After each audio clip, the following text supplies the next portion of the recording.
Hello students, welcome to my YouTube channel. और आज हम डिस्कस करेंगे mathematical tools for class 11 physics. ये टॉपिक हम इसलिए कर रहे हैं क्योंकि आगे जब आप सेकंड जो यूनिट है उसके ऊपर जब जाओगे, यानी कि motion in a straight line या लीनियर मोशन की बात जब हम करेंगे तो उसके अंदर ना काफ़ी सारी चीज़ें आएंगी। इस टॉपिक को बेसिकली कई जगह पे ना छोड़ दिया जाता है, ओमिट कर दिया जाता है, साथ साथ ही बताते हैं। जब भी टॉपिक करवाया होता है तब साथ साथ बताते हैं, बट मेरे अकॉर्डिंग इसको पहले कर लेना चाहिए ताकि अगर आपको पहले से चीज़ें अगर पता होंगी तो बाद में करनी आसान होगी। तो काफ़ी जगह पे ये छोड़ दिया जाता है, जितना 2 साल का मेरा एक्सपीरियंस है उसके हिसाब से तो छोड़ दिया जाता है, ठीक है। बाकी मैं नहीं छुड़वाती, तो इसके अंदर कुछ ज़्यादा नहीं है। कुछ चीज़ें आपने मैथ्स में की हुई हैं, कुछ चीज़ें हम नहीं करेंगे यहाँ पे। नो डाउट आप मैथ्स में उन चीज़ों को दोबारा करोगे, आपके मैथ्स के अंदर भी आएगी, +1 के मैथ्स के अंदर।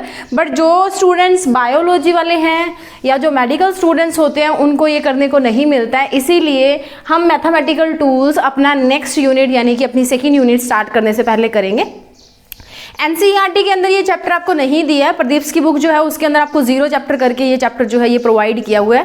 तो जिनके पास प्रदीप्स की बुक है वो देख लेना, अगर नहीं भी आपके पास तो यहाँ से नोट डाउन कर लेना। मेन थिंग्स जो है जो भी हम आगे अगले चैप्टर के अंदर यूज़ करेंगे उसके अंदर आपको मिलेगी। बाकी आपको एक PDF चाहिए तो मैं प्रदीप्स की बुक का PDF आपको प्रोवाइड करवा दूंगी। ओके, नाउ बात करते हैं सबसे पहले अलजेब्रा की। अलजेब्रा, ये जो अलजेब्रा हम यहाँ पे करेंगे ये आपने 9th 10th क्लास के अंदर पढ़ा होगा मैथ्स के अंदर। Quadratic equations, polynomials, algebraic expressions, ये चीज़ें आपने की होगी। क्वाड्रेटिक इक्वेशन के रूट्स कैसे निकालते हैं, अलग अलग मेथड्स क्या होते हैं उसके, तो वो चीज़ें आपने की हुई थी। 9th का जो मैथ्स है उसके अंदर ये सारी चीज़ें प्रोवाइड की हुई हैं। और अदर बाकी सारी मैंने यहाँ पे लिख दिया तो हम वहाँ से भी कर सकते हैं। तो फर्स्ट हमारे पास है कुछ कॉमन फॉर्मूले जो हम यूज़ करते हैं, दैट इज a+b का स्क्वायर, a-b का square, a+b and a-b, a+b+c का स्क्वायर, a+b का क्यूब एंड a-b का क्यूब, ठीक है। सो a+b का क्यूब क्या होता है, a²+b² + 2ab के इक्वल होता है। a-b का स्क्वायर किसके इक्वल होता है, a²+b² - 2ab के इक्वल होता है। ये आपने किया हुआ है, बट इसको अगला चैप्टर करने से पहले आपने लिखना है, क्योंकि बाद में जब आप करोगे, जब आपको पता ही नहीं होगा, हम आगे जब करेंगे ना तो वेलोसिटी को ऐसे लिखते होते हैं। एक सेकेंड, हम वेलोसिटी को ये लिखेंगे, दैट इज v। अब आपको ये नहीं पता होगा कि dx/dt है क्या, तो फिर हम आगे चैप्टर कैसे करेंगे, ठीक है। तो इसको एक बार 2 या 3 पेजेस या ज़्यादा से ज़्यादा 10 पेजेस आपके भर जाएंगे, तो इसको कर लेना, विद एग्जांपल्स आपको करवाए जाएंगे। सो a+b का स्क्वायर होता है a²+b² + 2ab, a-b² is a²+b² - 2ab। a+b and a- किसके इक्वल होता है, a² - b² के। a+b+c का स्क्वायर होता है a²+b² + c² + 2ab + 2bc + 2ca। a+b का क्यूब होता है a³ + b³ + 3a² + 3ab का स्क्वायर। देन a-b का क्यूब होता है a³ - b³ - 3a² और प्लस 3ab का स्क्वायर। ओके, ये थी कुछ आइडेंटिटीज। उसके अलावा a+b का स्क्वायर - a-b का स्क्वायर दिया होता है तो आपने क्या करना होता है, a² - b² है, a² - b² तो आप क्या करोगे, a+b और a-b, ये पूरा आपका a है, इसको बड़ा A मान लो, ये पूरा आपका b है, इसको बड़ा B मान लो। और आपने करना क्या, यहाँ पे a+b करना है और a-b करना है। ओके, सिमिलरली यहाँ पे आपको दिया हुआ है a² का स्क्वायर + a-b का स्क्वायर, और वहां से आपके पास आ रहा है a² + b²। तो ये थे कुछ कॉमन फॉर्मूला 7 से 8 जो हम आगे यूज करेंगे अपनी नेक्स्ट चैप्टर के अंदर, मोशन इन स्ट्रेट लाइन या नेक्स्ट यूनिट के अंदर। नेक्स्ट बात करते हैं क्वाड्रेटिक इक्वेशन, ठीक है। क्वाड्रेटिक इक्वेशन आपका जब 9th का मैथ्स आपने पढ़ा था तो वहां पे आप क्या करते हो, डिग्रीज करते हो, अलग अलग पोलिनोमियल्स की डिग्री करते हो कि ये फर्स्ट इसकी डिग्री 1 है, इसकी डिग्री 2 है, इसकी डिग्री 3 है। तो जिनकी डिग्री 2 होता है उनको बोला जाता है क्वाड्रेटिक इक्वेशन या क्वाड्रेटिक पोलिनोमियल बोला जाता था, ठीक है। जिनकी डिग्री 3 होती थी वो क्यूबिक पोलिनोमियल्स होते थे। तो यहाँ पे क्वाड्रेटिक का मतलब होता है, क्वाड का मतलब होता है 2 की डील जब हम कर रहे हैं। तो क्वाड्रेटिक इक्वेशंस वो इक्वेशंस होती हैं जिनके अंदर जो वेरिएबल होता है, वेरिएबल कुछ भी हो सकता है, x y z जो हम मेनली मैथ्स के अंदर यूज करते हैं, p q r s t, तो जिनके अंदर वेरिएबल की डिग्री 2 होती है उनको बोला जाता है दैट इज क्वाड्रेटिक इक्वेशंस। इसकी जनरल फॉर्म होती है ax का square + bx + c = 0। For example हम ले सकते हैं 2x का स्क्वायर + 3x + 1 = 0। तो इसकी डिग्री, ये देखो डिग्री क्या होती है, highest power of the x, highest power of the variable, यानी कि जिस इक्वेशन की आप बात कर रहे हो उसके अंदर जो आपका वेरिएबल है, चाहे वो x है, चाहे वो y है, चाहे वो z है, उसकी पावर कितनी है, हाईएस्ट पावर आपने देखनी है। यहाँ पे 1 है, यहाँ पे है भी नहीं, और यहाँ पे 2 है, तो हाईएस्ट पावर 2 है, दैट मीन्स की डिग्री 2 आएंगे। तो डिग्री क्या होती है? The highest power of the variable. जो भी वेरिएबल आपको इक्वेशन में दिया है, पोलिनोमियल में दिया है, उसकी जो हाईएस्ट पावर होगी, चाहे क्यूब है तो 3 डिग्री होगी, पावर 4 है तो 4 डिग्री होगी, पावर 7 है तो 7 डिग्री होगी। यहाँ पे 2 है, दैट मीन्स कि 2 डिग्री और 2 डिग्री वालों को क्या बोला जाता है? Quadratic equations. अब उसके बाद में हम बात करते हैं कि रूट्स कैसे निकालेंगे। देखो क्वाड्रेटिक इक्वेशन में x की पावर 2 बन रही है, 2 डिग्रीज है, तो 2 रूट्स हमारे पास यहाँ पे आएंगी, यानी कि x की ऐसी 2 वैल्यूज होंगी जो इसको सेटिस्फाई कर रही होंगी, यानी कि x की ऐसी 2 वैल्यूज जब हम पुट करेंगे तो हमारी इक्वेशन जो है वो 0 बन जाएगी। एक रूट होने का मतलब और एक फैक्टर होने का मतलब अलग होता है। रूट होने का मतलब क्या होता है? ऐसी 2 वैल्यूज x की जो आप यहाँ पे पुट करो तो आपका left hand side is equal to right hand side बन जाए। तो ऐसी 2 वैल्यूज x की आएंगी हमारे पास जिसके अंदर हमारा जो है वो इक्वेशन 0 हो जाएगी, यानी कि LHS is equals to RHS हो जाएगा। Okay, so roots of quadratic equation हम कैसे निकालते हैं? उस मेथड को बोला जाता है डिस्क्रिमिनेंट मेथड। आई थिंक आपने 10th के अंदर इसको किया होगा, discriminant method. That is discriminant के अंदर हम d निकालते हैं, या आप मान लो कि x की वैल्यू जब निकालते हैं that is equals to -b² plus minus √b² minus 4ac divided by 2a। ये a लेना है, ये इधर b लेना है और इधर c लेना है। जैसे मैंने बात की थी कि 2x का स्क्वायर प्लस 3x प्लस 1, तो यहाँ पे a इक्वल टू 2 है, b इक्वल टू 3 है और c इक्वल टू 1 है।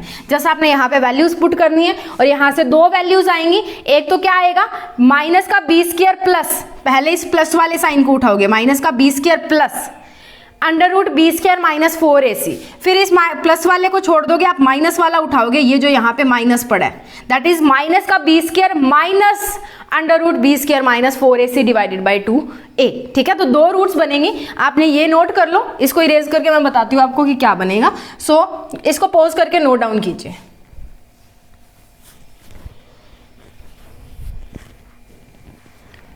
Okay, now moving on students, आगे की बात करते हैं। आगे के लिए 1 मिनट, अब बात थी इस इक्वेशन की, तो 2 रूट्स आएंगे हमारे पास, एक अल्फा बनेगी, एक मान लो बीटा बन रही है। ठीक है, एक अल्फा बनेगी, एक बीटा बनेगी। अल्फा में आप क्या लोगे? -b² plus √b² minus 4ac divided by 2a। Okay, दूसरी आप लोगे बीटा, यानी कि 2 रूट्स आएंगी ना, मैंने यहाँ पे लिखा है कि 2 रूट्स आएंगी, एक रूट अल्फा है, दूसरी बीटा है, तो दूसरी क्या आएगी?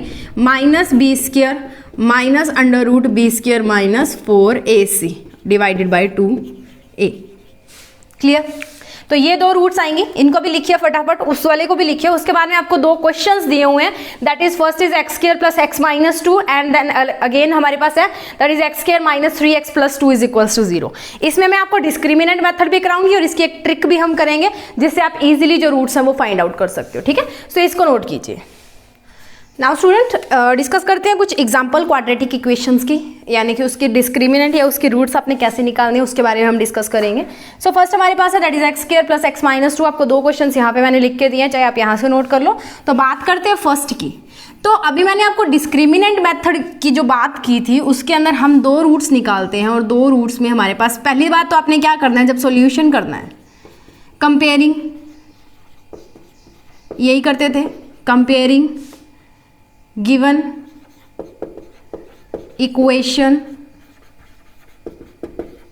with ax का square plus bx plus c, यही क्वाड्रेटिक इक्वेशन की फॉर्म थी हमारे पास, bx plus c equal to 0। इसके साथ कंपेयर करेंगे। सो हेयर क्या आएगा? a की वैल्यू देखो कितनी आ रही है 1, b की वैल्यू 1 क्योंकि कुछ भी नहीं है साथ में, और c की वैल्यू कितनी आ रही है? c इज इक्वल्स टू -2, यही आ रही है। तो हमने 2 रूट्स की बात की थी, तो roots of x² plus x minus 2 equal to 0 are, या आप सीधा इसको x² प्लस x माइनस 2 तक का ही लिख सकते हो। That is first is alpha which is -b plus √b² minus 4ac, okay, divided by 2a, यही थी। एंड उसके बाद में हम बीटा की बात करते हैं, तो -b minus √b² minus 4ac divided by 2a। यही दो रूट्स हमारे पास बन रही थी, ठीक है। सो इसके अंदर जस्ट आपने क्या करना है, ए और बी की वैल्यू पुट करो। ए और बी की अगर मैं वैल्यू पुट करूं यहाँ पे अल्फा के अंदर, तो अल्फा देखो मेरा क्या बन जाएगा, अल्फा माइनस बी है, बी कितना है 1, तो -1 प्लस अंडर रूट बी का स्क्वायर यानी कि 1 का स्क्वायर -4, ए की वैल्यू 1 है, सी की वैल्यू -2 है, डिवाइडेड बाय 2a होता है, तो 2 × 1 हो गया। Is it clear? Just A B और सी की मैंने वैल्यूज पुट की, हो गया यहाँ तक। आगे सॉल्व कीजिए इसको, दैट इज -1 को एज इट इज रहने दो, प्लस अंडर रूट को सॉल्व करते हैं पहले, 1 का स्क्वायर 1 ही होता है, 4 × -2, ये देखो ये माइनस ये minus plus, 4 2s are 8 divided by 2, a यानी कि 2, okay. Now alpha equal to 1 plus under root 9 बन गया डिवाइडेड बाय 2 बन गया। अंडर रूट 9 की जगह पे क्या आ जाएगा 3, क्योंकि 9 किसका स्क्वायर होता है 3 का, तो -1 प्लस 3 डिवाइडेड बाय 2। 3 में से 1 गया, कितने बच गए 2 डिवाइडेड बाय 2, तो एक तो आ गई हमारे पास 1, एक रूट कितनी आ गई 1। सिमिलरली बिट्टा मैं निकालूं तो -b यानी कि प्लस माइनस का 1 plus minus under root B square, बाकी सारा सेम ही आएगा, बस ये एक माइनस चेंज करना था, बाकी सारा सेम आएगा, ठीक है। बाकी सारा सेम है, बस एक प्लस की जगह पे माइनस करना है आपने, minus under root 1 plus 8 divided by 2, A की वैल्यू पुट कर लो यहाँ पे 1, ओके। सो यहाँ पे 2 बन गया, तो बीटा किसके इक्वल आ गया, -1 plus minus under root 9 divided by 2, that is -1 -3 divided by 2, that is -4/2, इससे कैंसिल किया तो -2 रूट आ गई। सो दो रूट्स बन गए हमारे पास। First root is alpha is equal to 1 and beta is equal to -2। दो रूट्स आएंगे, जब इसको इसके अंदर पुट किया जाएगा तो आपकी जो इक्वेशन है वो 0 के इक्वल हो जाएगी। पुट करके देखो, अगर मैं 1 पुट करूं तो 1 का स्क्वायर 1, फिर +1, x की वैल्यू 1 ही आ रही है। ये जो रूट्स होती है ना अल्फा बीटा, ये x की ही वैल्यूज होती है, ठीक है। उसके बाद में क्या बन रहा है, माइनस का 2 इक्वल टू 0, तो 1 + 1 कितना हो गया 2, और 2 - 2 इज 0 बन रही है, left hand side is equal to right hand side, okay. इसको नोट डाउन कीजिए, उसके बाद में चलते हैं second question, that is 6x² + 13x + 6 equal to 0। इसके एग्री आप और भी कर सकते हो, इसको नोट करो, मैं बताती हूँ आपने क्या करना है। अगर आप ऐसे नहीं निकालना चाहते तो आप कैसे रूट्स निकाल सकते हो, इसको नोट डाउन कीजिए, पहले पॉज करके नोट डाउन कर ले। नाउ अब मैं आपको एक बात बताती हूं, आपने 9th क्लास में पढ़ा होगा, क्या पढ़ा था 9th क्लास में, एक मेथड पढ़ा था, splitting the middle term. Splitting the middle term यानी कि ये जो बीच वाली टर्म है इसको स्प्लिट कर दो और इसको इन द फॉर्म ऑफ ए और बी लिख दो, ठीक है। इसको किसकी फॉर्म में लिखना है, ए और बी की फॉर्म में लिखना है। ऐसे लिखना है कि a + b जो है वो आपका 1 हो और a × b जो है वो आपका -2 हो, ऐसे लिखना है। तो a + b 1 होना चाहिए और a × b -2 होना चाहिए, तो a की वैल्यू मैं -2 ले लूँ, 2 ले लूँ, और b की वैल्यू मैं -1 ले लूँ, चलेगा। इसको a + b की फॉर्म के अंदर हमने लिखना है, यानी कि ये जो इक्वेशन है इसको हमने लिखना है x² + a + b x - 2 is equals to 0।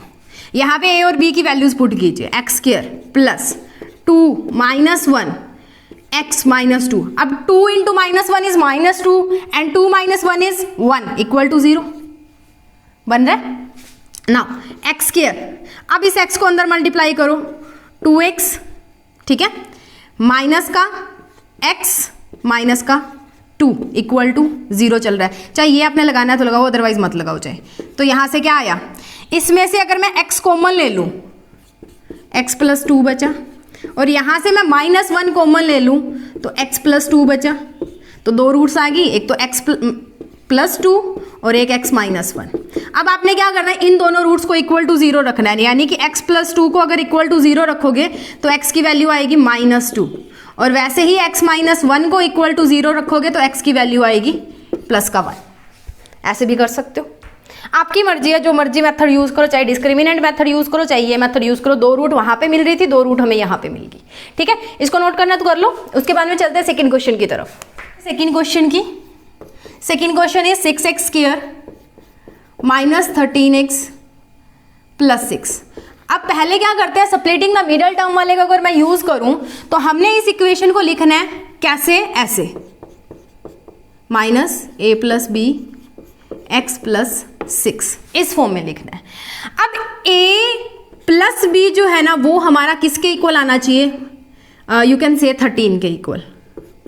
Okay, और a इंटू बी जो है ना वो आना चाहिए फर्स्ट और लास्ट टर्म के मल्टीपल प्रोडक्ट के इक्वल। हमेशा जो a प्लस बी होता है वो मिडल टर्म के इक्वल आना चाहिए, और a मल्टीप्लाई b जो होता है वो फर्स्ट और लास्ट टर्म की जो मल्टीप्लीकेशन होती है उसके इक्वल आना चाहिए। तो 6 6 36, ऐसा नंबर आपने लेके आना है कि उसका जो है बने 36 और ये बने 13। क्या करेंगे, a की वैल्यू ले लो 9, b की वैल्यू ले लो 4, 9 4 कितने होते हैं 36, 9 और 4 इज 13। तो इसको वैल्यू पुट कर दो, 6x का square minus 9 plus 4x plus 6, ये बना। तो 6x square minus 9x plus 4x, sorry minus 4x plus का 6, यही बनेगा। इसको सॉल्व कीजिए, यहां से क्या कॉमन आ सकता है, 3x कॉमन आ सकता है, यहाँ पे 2x माइनस 3 बच गया। यहाँ पे माइनस का 2 कॉमन ले लूँ तो 2x माइनस का 3 बच गया। ओके, सो यहाँ से अगर मैं रूट्स निकालूं तो यहाँ पे देखिए, एक तो आएगी 3x माइनस का 2 और एक आएगी, फैक्टर बना लिया हमने इसके, दैट इज 2x माइनस का 3 और इक्वल टू क्या था 0। तो इन दोनों को अलग अलग 0 कर दो, either 3x minus 2 equal to 0 और ये 0 हो सकती है, और 2x माइनस 3 इक्वल टू 0, या तो ये 0 हो सकती है। तो अगर ये 0 है तो यहाँ से x की वैल्यू आएगी आपकी 2/3 और यहाँ से आपकी जो x की वैल्यू आएगी दैट इज 3/2। ओके, हो गया, यहाँ से रूट्स निकल गई। अब इसको चाहे पुट करके देख लेना, आपका आंसर 0 ही बनेगा इन दोनों रूट्स को। ये तो हमने यूज किया स्प्लिटिंग द मिडल टर्म, इसको नोट डाउन कीजिए। उसके बाद में मैं आपको डिस्क्रिमिनेंट मेथड करवाती हूँ। Now after this method, moving on to our discriminant method. Discriminant method में ये हमें दी हुई है, इसको हमने कंपेयर करना है, कंपेयरिंग इट विद किसके साथ, ax का square plus bx plus c equal to 0 के साथ। इसको कंपेयर किया, क्या बना, a की वैल्यू 6, b की वैल्यू माइनस का 13 और c की वैल्यू अगेन 6 आ गया। अल्फा किसके इक्वल था, alpha is minus B plus minus under root B square minus 4ac, इसके इक्वल था divided by 2a। Is it clear. Now value put करेंगे तो किसके इक्वल आएगा, b की वैल्यू माइनस का 13 है तो माइनस माइनस क्या हो गया प्लस, तो प्लस का 13 प्लस माइनस नहीं आएगा यहाँ पे, प्लस अंडर रूट b का स्क्वायर यानी कि माइनस 13 का स्क्वायर माइनस 4a कितना दिया हुआ है 6 और c कितना दिया हुआ है 6 divided by 2 into 6। Is it clear. Now alpha is equal to 13 as it is plus, देखो कोई भी चीज अगर माइनस में होती है और उसका स्क्वायर करते हैं तो वो पॉजिटिव हो जाती है, और 13 का स्क्वायर होता है 169, तो प्लस का 169।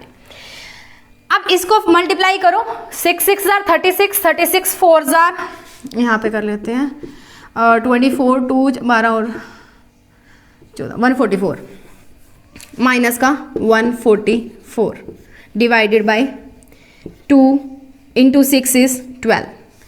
अब या तो आप इसमें से माइनस कर लो, ठीक है। अब इसमें से 169 माइनस 144 गया, देखो 169 में से 144 गया, कितने बचे यहाँ पे 5, यहाँ पे कितने बचे 2, 25 बचा। तो यहाँ पे क्या बना हमारे पास 13 plus under root 25 divided by 12। अब 25 का अंडर रूट क्या होता है 5, दैट इज 18 डिवाइडेड बाय 12। इसको कट कर लो, ये 2 के टेबल पे जाएगा, 3 के टेबल पे जाए तो 6 और 4 3 और 2, तो एक रूट आ गई हमारे अल्फा की वैल्यू आ गई 3/2। ठीक है, अल्फा की वैल्यू क्या आ गई 3/2। बीटा की निकालते हैं, beta that is -b minus under root b² - 4ac। कुछ भी चेंज नहीं करना है, सिर्फ एक माइनस का साइन लगा दो। ठीक है, सिर्फ एक माइनस का साइन लगा दो, बाकी आपने कुछ भी इसके अंदर चेंज नहीं करना है। ओके, सो माइनस का साइन अगर मैं यहाँ पे लगाऊं तो बेटा ये वाली पूरी एक्सप्रेशन लिख दो, बस एक माइनस का साइन लगा दो और कुछ नहीं करना। चाहे यहाँ से करना तो ये कर लो, क्या आएगा वो मैं लिख रही हूँ, that is 13 minus under root -13 का स्क्वायर -4 × 6, और ये तो b ज़्यादा लग रहा है, 6 कम लग रहा है ना, 6 divided by 2 × 6। So beta is equals to क्या बनेगा 13 plus under minus under root 169 - 144 divided by 12, and that beta is equal to 13 minus 25 का अंडर रूट डिवाइडेड बाय 12, तो 13 - 5 डिवाइडेड बाय 2, 13 में से 5 गए कितना बचा 12 है, तो 8/12, इसको काटा तो 2 और 3 पे 12, तो एक रूट आ गया अपनी 2/3। सो अल्फा की वैल्यू आ रही है 3/2, alpha is equals to 3/2 and beta is equals to 2/3। यही तो दो रूट्स हमने पहले निकाली थी, यही दो रूट्स क्या है हमारी डिस्क्रिमिनेंट मेथड से आ रही हैं। ठीक है, सो इसको आप नोट डाउन कीजिए, नेक्स्ट वीडियो में मिलेंगे नेक्स्ट कंसेप्ट के साथ। ये कुछ आपके अलजेब्रा का पार्ट था, अगले कंसेप्ट में ले लेंगे अगले मैथमेटिकल टूल के साथ, यानी कि मैथ्स का कौन सा टूल है जो फिजिक्स में हम यूज करेंगे। ओके, सो इसको तब तक कीजिए, इसकी आपको प्रॉब्लम्स मैं दे दूंगी, उनको प्रैक्टिस करके देखिए, उसके बाद में नेक्स्ट मूव करेंगे कल नेक्स्ट अपने कंसेप्ट के ऊपर। ओके, सो तब तक के लिए वीडियो को लाइक कीजिए, शेयर कीजिए और चैनल को सब्सक्राइब कीजिए।